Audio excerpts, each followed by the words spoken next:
Oh my god. Where do I even begin? This episode was just absolutely fantastic.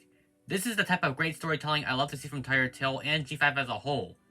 It still astounds me to this day how this show can pump out a mediocre episode, then out of nowhere drop a genuine masterpiece on us right afterwards. We waited so long for an update on the Alicorn storyline on G5, and at long last, we finally got it. And oh man, was it worth it. Hello Repony, my name is Hawk Nightwing, the most unapologetic defender of G5 you'll ever meet, and this is my review of Tired Tail Season 2, Episode 33, The Alicorn Path.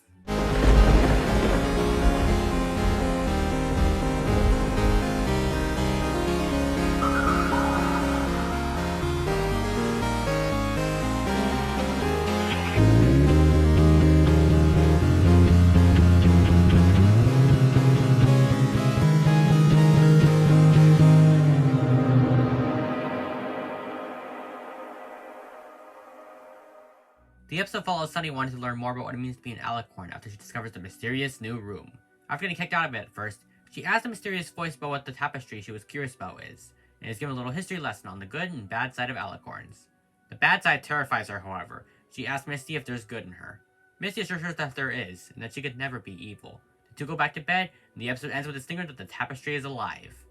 Now, what makes this episode work so well? Well, first off, a big strength that this episode has is the fact it's able to juggle two ongoing storylines at once. The mysterious new room and the Skyros plotline. And the fact it was able to balance them so well is something to be commended in itself. The wait for both these storylines was absolutely worth it in my opinion, as they blend together so seamlessly. It allows for both Sunny and Misty to play a role in the story organically, as these storylines are very much intertwined when it comes to the lore of this generation. There is something to be said about the more serious episodes of the show, in which they are able to tackle drama and intrigue so well in a way that rivals even Make Your Mark.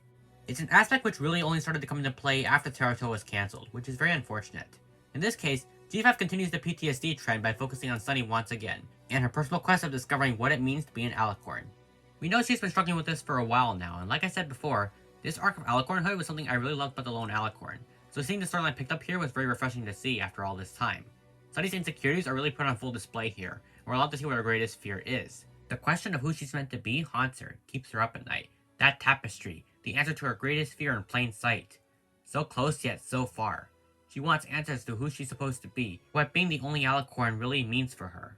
She has a lot of power, and she still hasn't fully come into her own after confronting Opaline. There's a lot she still doesn't understand, and she fears becoming evil, mad with power. Being an alicorn, a divine being with immense strength and power, can be both a blessing and a curse at the same time depending on how you look at it. She knows it's a gift, but it also comes with unintended consequences and immense responsibility. Good or evil, the path you choose is all up to you. In fact, that's another thing I love about this episode, the way it tackles morality. Tired Tail really has been leaning to making its themes more morally complex, both with how it tackled Allura, and now the nature of being an alicorn. We've seen good and bad examples of alicorns before, even in G4, but this episode takes that aspect to the next level through its history lesson. The mysterious voice really hammers in that good and evil isn't really born or created. Sometimes it's made, chosen even. You oftentimes choose the path you go down in life. With so much power and responsibility, what do you do with it? How do you use it? This is something Sunny has to come to terms with, and with so much power in her hooves, that really frightens her to her core. It only takes Misty coming in and saving the day for Sunny to realize that she's not alone, and that she could never be evil if she chooses not to be. But it's a possibility she did consider, that there's evil within her. But like the mysterious voice said, her destiny was her own making, and that's a really good avenue to take with this. Instead of taking the cliche route and doing the classic, you're just good or evil by nature trope that's been done to death, this episode instead frames what you become as a personal choice, a struggle we all have to deal with in life. I love it for that. It's a more serious, grown-up way of viewing this ages-old good versus evil narrative, and it's introspective too. Kids can learn a thing or two from Sunny's personal struggle to figure out who she is, and what she's meant to be. Misty admittedly doesn't have much to do in this episode, but I still appreciate how she's able to show more of her empathy, more of her heart virtue all the same. Once again, she and Sunny make one of the most perfect pairings for an episode, due to their shared experiences as outcasts and how they can relate to one another. In fact, that's another topic I want to devote a dedicated analysis video to once the leak slate ends, because there is so much to talk about with how G5 uses two most active protagonists to advance its most complex themes. In this case, Misty's able to get through to Sunny, and assures her that it may be hard being the only alicorn with so much power, but how you use it is ultimately what matters in the end, and that Sunny could never be evil, because she chooses not to be. Misty uses her experiences and the lessons she learned from them to impart wisdom onto Sunny when she needs it most, which again, shows how much the unicorn has evolved and matured. I love it whenever Misty's able to help others and convey the lessons, as she really is the perfect character to showcase the more deep thematic topics through. Both these characters are used perfectly throughout the episode. I personally don't see the mysterious voice as a sinister or morally dubious character like some people, but it is interesting to note that whoever they are, they do have a very unorthodox method of conveying lessons to other characters, mostly through traumatizing them. And of course, I really have to appreciate the ending stinger where it's revealed that the tapestry is still alive.